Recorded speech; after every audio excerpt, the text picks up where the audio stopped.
Good evening. My name is Reverend Nina Clark, and I'm the Associate Minister here at Unity in Lynnwood. Welcome, welcome, welcome to Interlude, our midweek service, where we provide a space for you and for me to take a midweek breath, I like to say, and just recenter in the truth of who we are. Shall we open tonight with prayer? Will you pray with me? And why don't you go ahead and take a breath. We'll just take a breath together. And if you would, just go ahead and allow my words to be your words. This is what I know to be true.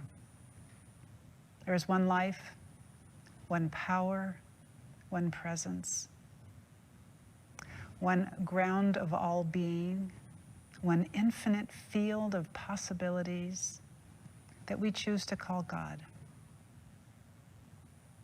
And I know that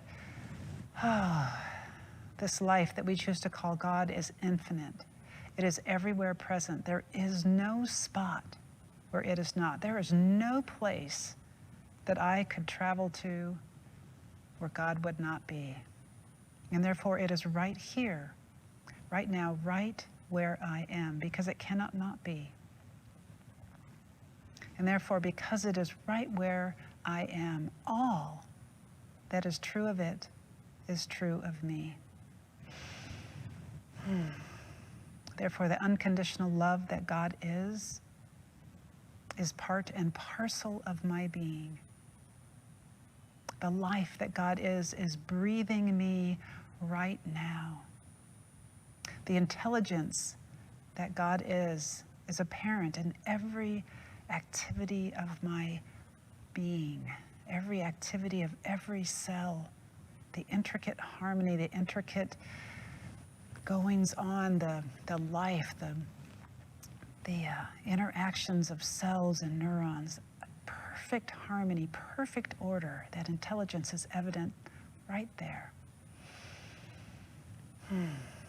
The harmony that God is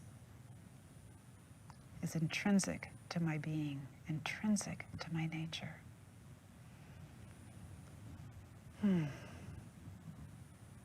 So let us just bask in the truth of that for a moment. Let us just bask in the knowing of that and allow it to sink deep, deep, deeper into the marrow of our bones, into the depths of our being.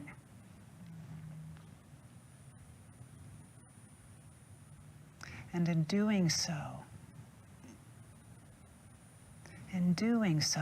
it allows us to express an even deeper awareness of the truth of who we are. It allows us to experience an even deeper truth of who we are.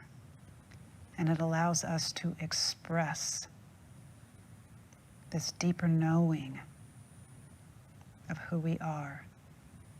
It allows us to express greater harmony. It allows us to express greater love from that deep knowing that we are inseparable from this one life, this one power.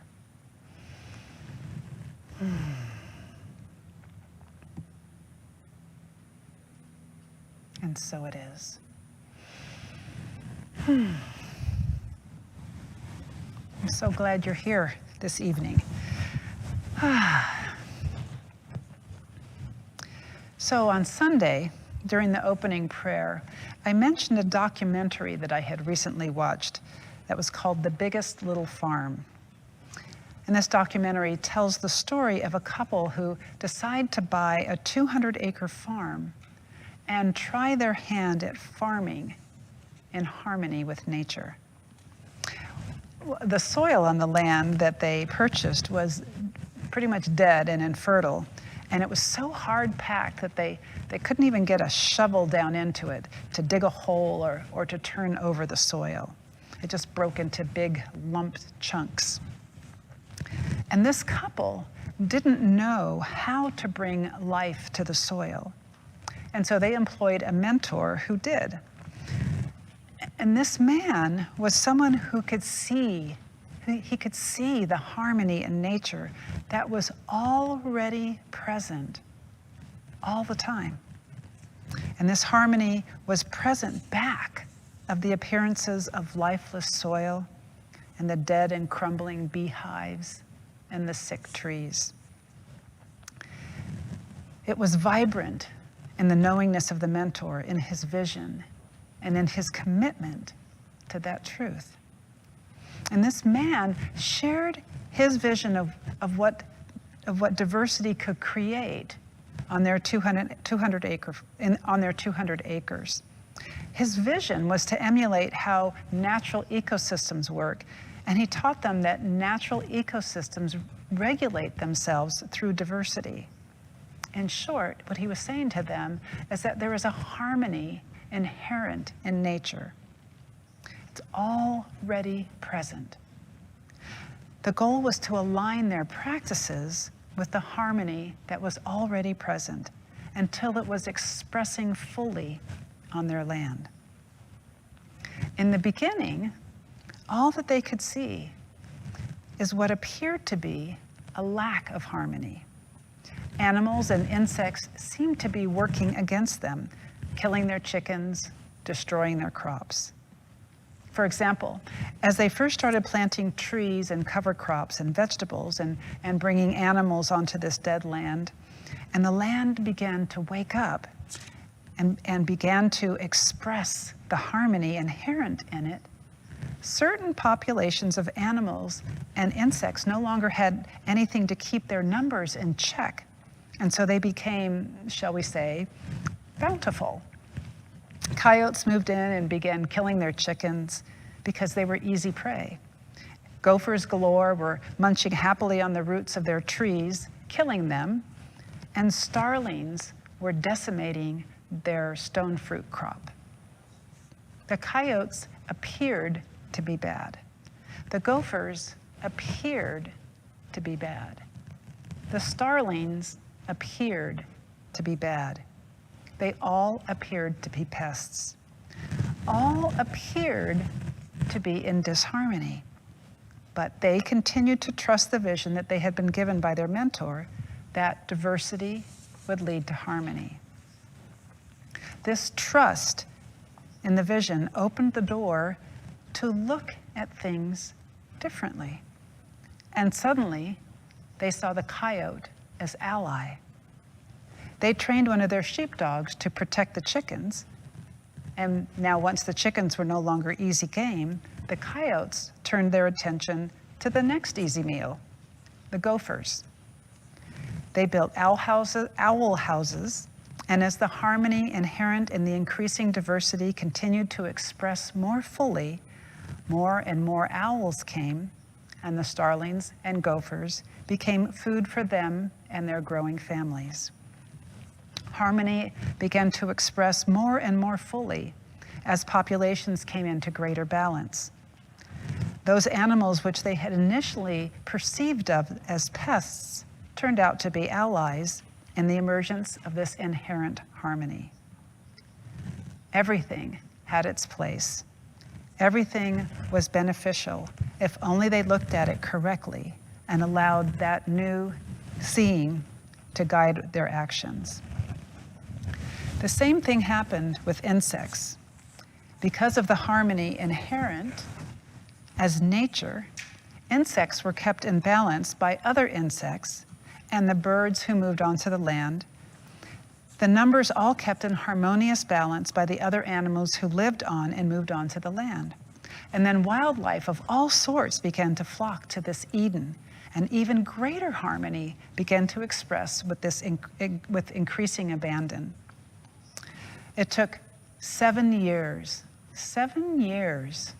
to restore harmony to that infertile land.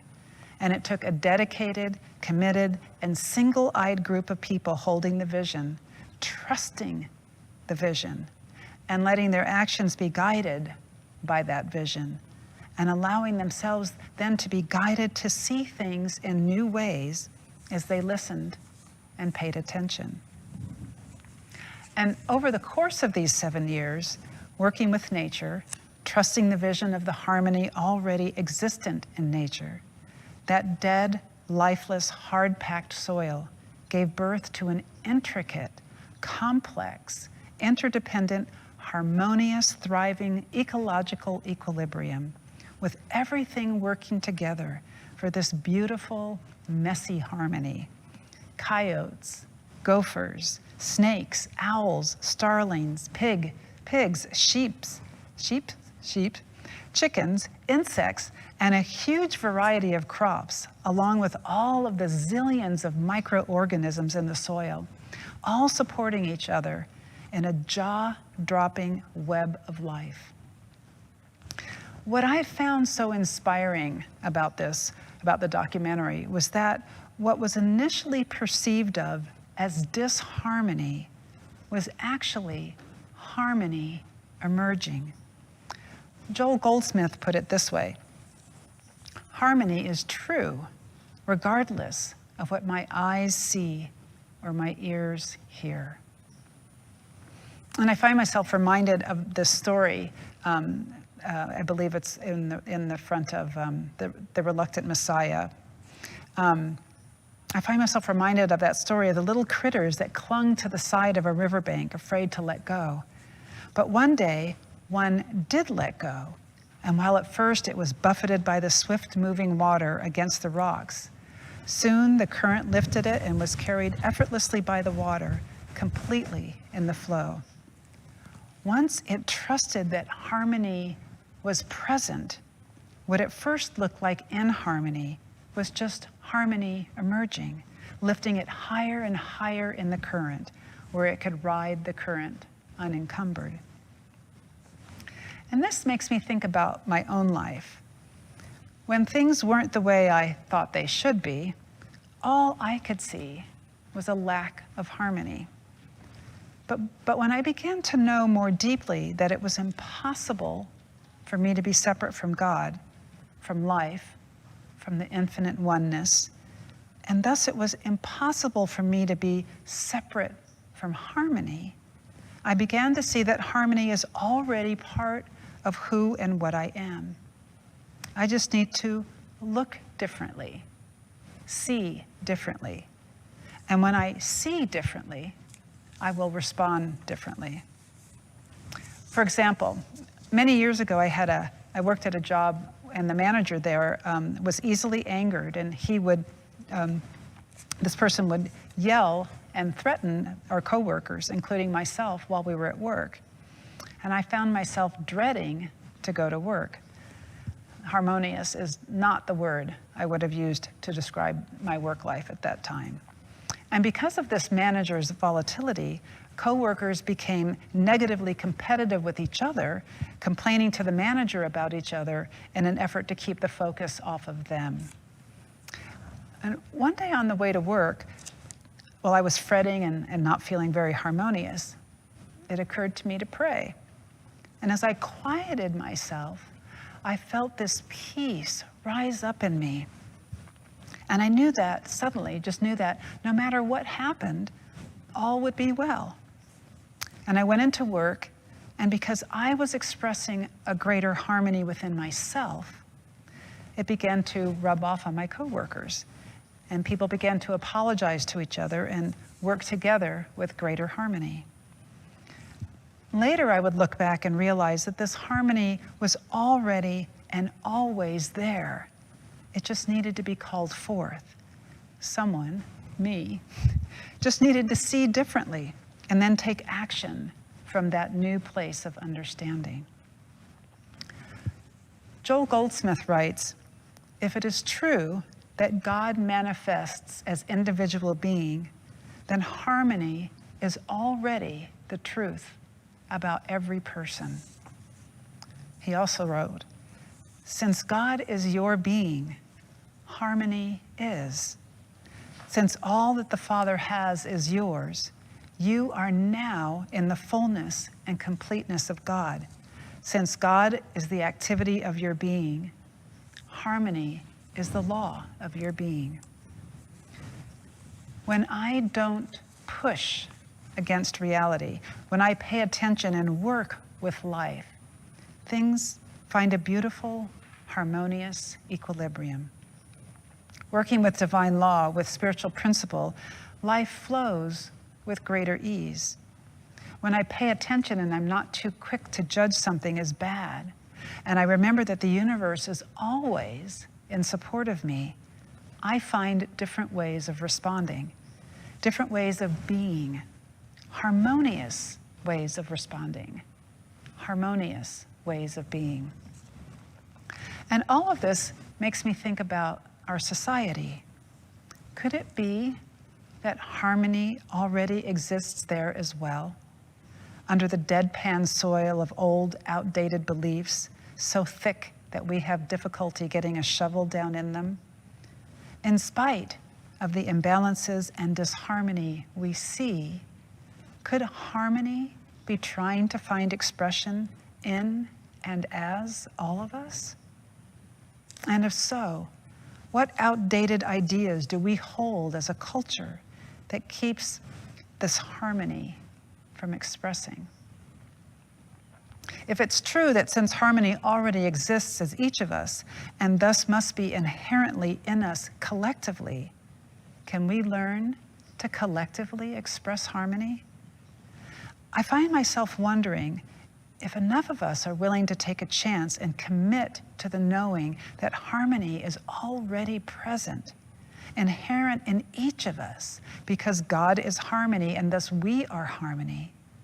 And if enough of us are willing to, from that committed place, look and see differently and turn from ideas that no longer work, that have never worked, could we as a society learn to live in greater harmony? The truth of who we are is harmony. It is present even when we think we can't see it, even when we think it isn't there. It is inherent in our being and intrinsic to our nature. And if we look around us at nature, we see it active and working and present. At one point near the end of the movie, the camera is gazing up at this incredible night sky, heaving with stars, and there's a voiceover by the husband, and he says, "Whenever I look up at the Milky Way, I feel so captivated by its complexity, and yet it's easy to forget that Earth is a part of it. It's almost impossible to grasp that I actually spin inside of that which I see." We are an integral part of something so much larger than we are on every level we can imagine. The Earth is part of an intergalactic equilibrium, and each of us also individually, intimately interconnected with the life all around us.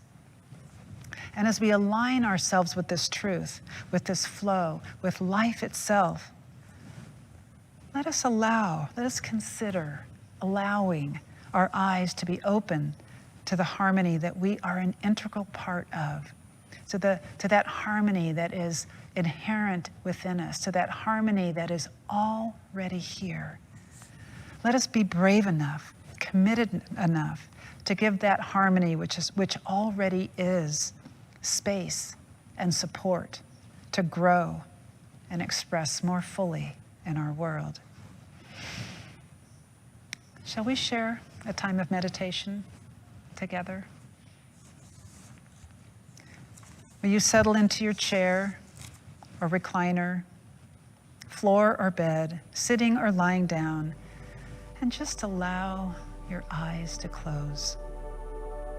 Take a breath, and as you exhale, allow yourself to settle right here in this sacred, holy moment.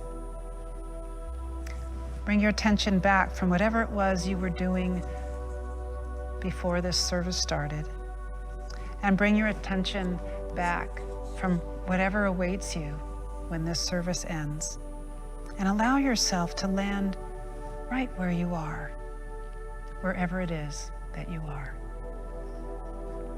Allow your attention to settle around your body, and with each next breath, just let yourself rest more fully in this moment.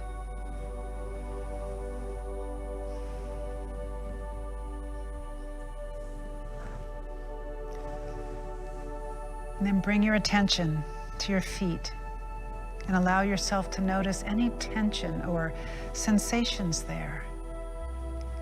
And as you breathe in, allow your breath to travel down to your feet and allow the warmth of your breath to relax your feet.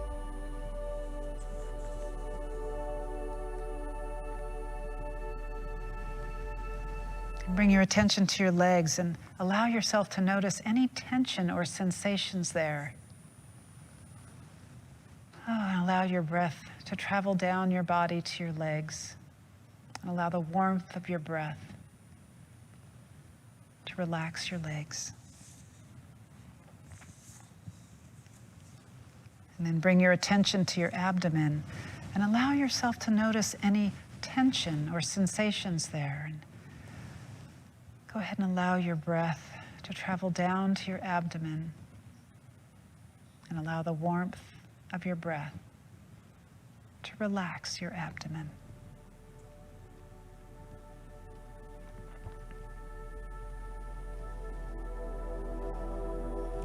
And then bring your attention to your chest and allow yourself to notice any tension or sensations there. Allow your breath to expand in your chest and allow the warmth of your breath to relax your chest.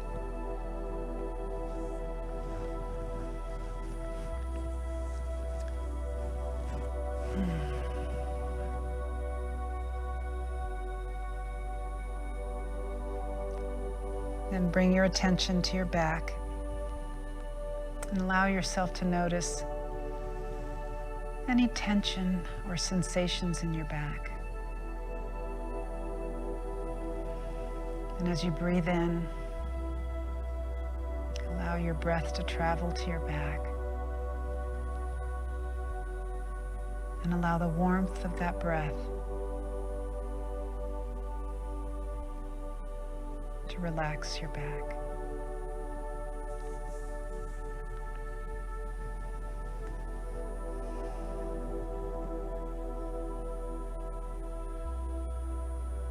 And then bring your attention to your neck. And as you breathe in, allow that breath to flow up into your neck. And allow the warmth of that breath to relax your neck.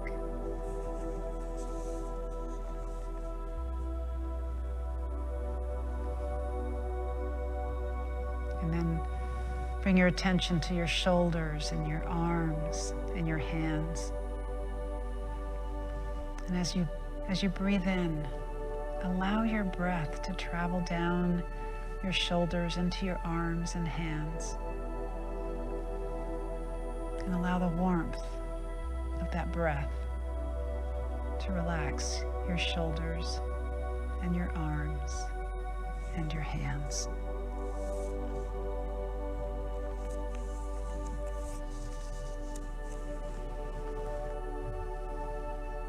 And then bring your attention to your face and your head. And as you breathe in, allow that breath to travel to your face and your head. And allow the warmth of that breath to relax your face and your head.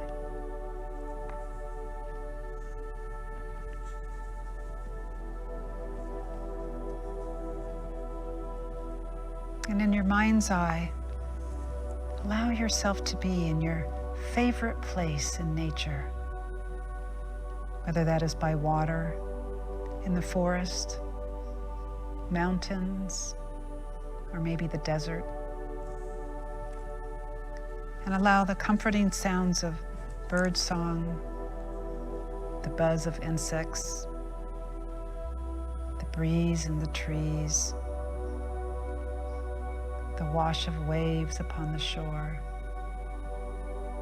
the babbling of a brook, all depending on where you are, to ground your body in this moment. Just be aware of your breath. Just be aware of being.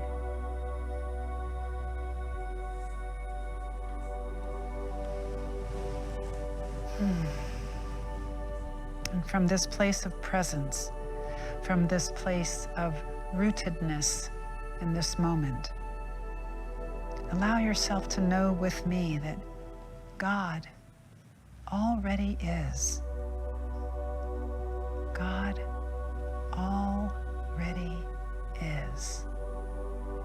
Just sit with that knowingness for a moment. God already is.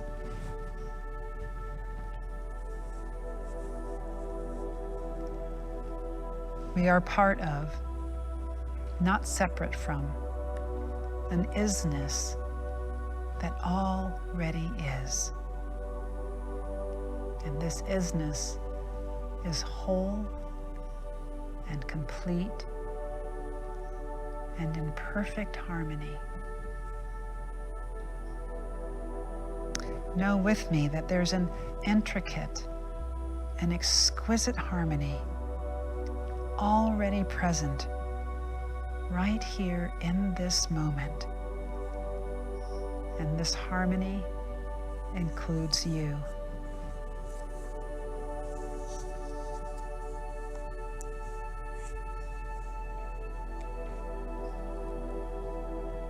Know with me that there is a deep and profound love already present in this moment. And this love includes you.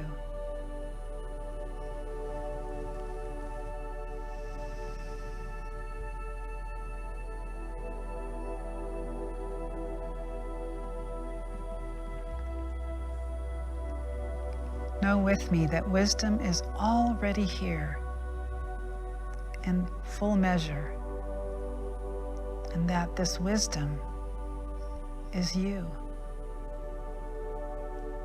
Intelligence, life, power, all of it, already present. All of it present as you.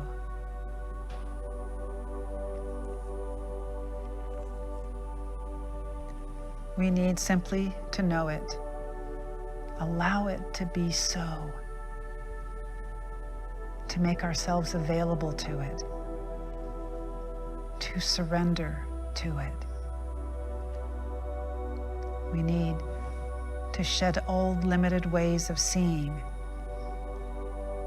releasing assumptions, asking new questions, so that we can align ourselves with that which is already here, in and as us,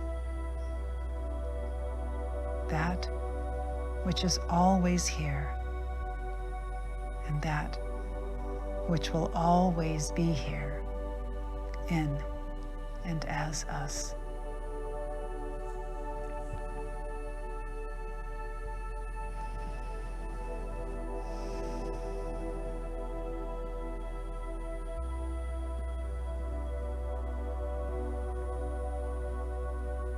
And as you rest in and know this truth of you, allow it to set you free. Know that God already is, and thus harmony already is. Let us pull that thread of truth and weave a tapestry of wholeness. Let us forge a bond of loving interdependence, knowing that in truth we are already and always one.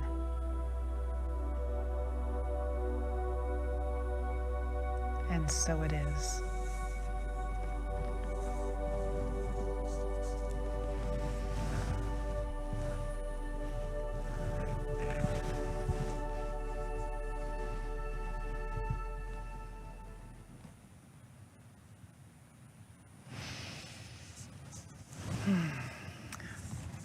Thank you for being with us this evening.